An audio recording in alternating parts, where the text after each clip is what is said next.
Hi there. My name's Aaron Lanterman. I'm a professor of electrical and computer engineering at Georgia Tech, and I've been checking out the O3DE game engine.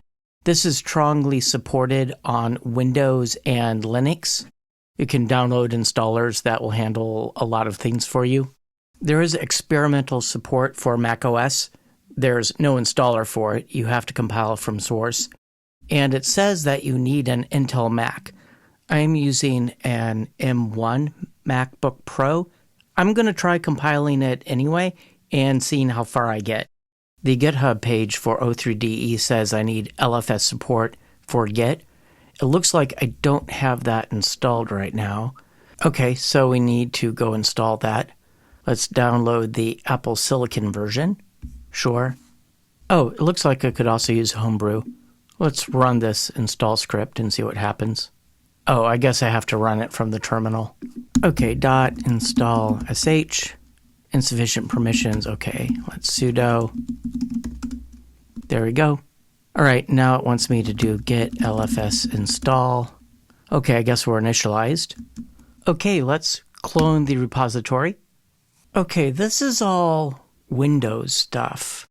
Okay, here's a set of build instructions for Linux, which will probably be closer to what I need to do on my Mac. So it wants me to create a directory for packages. We'll put that in my home directory. It looks like you can pretty much put that anywhere. And we need to get the Python runtime, which isn't included in the GitHub repo. So there's a script from the command line. Okay, let me go into my O3DE folder. That's the repository that we cloned. Python/git python.sh. Okay. Oh, do I need to update my CMake? Okay, let me get the latest CMake. Oh, this is an application? Huh. Oh, here's what I get for the application. We need to make sure this works from the command line. How to install for command line use.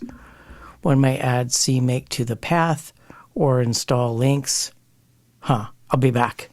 Okay, let's try to run this line here. Okay, now if I ask for the version of CMake, now I'm still getting that old version. Wait a minute. Which CMake? Oh, it made links to user local bin. This is an opt local bin. Maybe, did I originally install that with Homebrew? Let's do brew update CMake. Oh, it wants to be pedantic. Okay, brew upgrade CMake. Okay, which CMake? It's that CMake, but let's ask what version it is. CMake version. No. I think there are now 3 different installations of CMake on my machine. If I delete CMake, it's probably going to want me to do this in super user mode from op local bin. Now try which CMake. Now it's looking at the Homebrew one.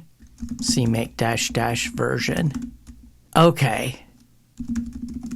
Now, what are the other CMake programs? I should probably do the same thing to the rest. I think it's ctest, cpack, and CMake. Override. Sure. Oh, it wants me to do that as root. Okay. Let's ask which ctest, which cpack, which CMake. So these are all the Homebrew versions. Okay. Okay, that was quite a side quest. Okay, let's go to the O3DE directory and try this Python line again now that we've updated CMake. Okie dokie. Okay, let's try this line here, but we'll modify it appropriately for what we're doing here. We're not building for Linux, we're building for Mac. So let's change this build directory to Mac. And, will this still work? Let's find out. Okay, there's something it's annoyed at. Here's a bunch of packages it downloaded, so it definitely knows it's running on a Mac. Okay, I just looked on the Discord and some people were changing this to Xcode to compile for the Mac. So let's see what happens when we do that. No, it doesn't like that. Okay. Let me try removing that directory I built. And now let's try this. Okay, same problem.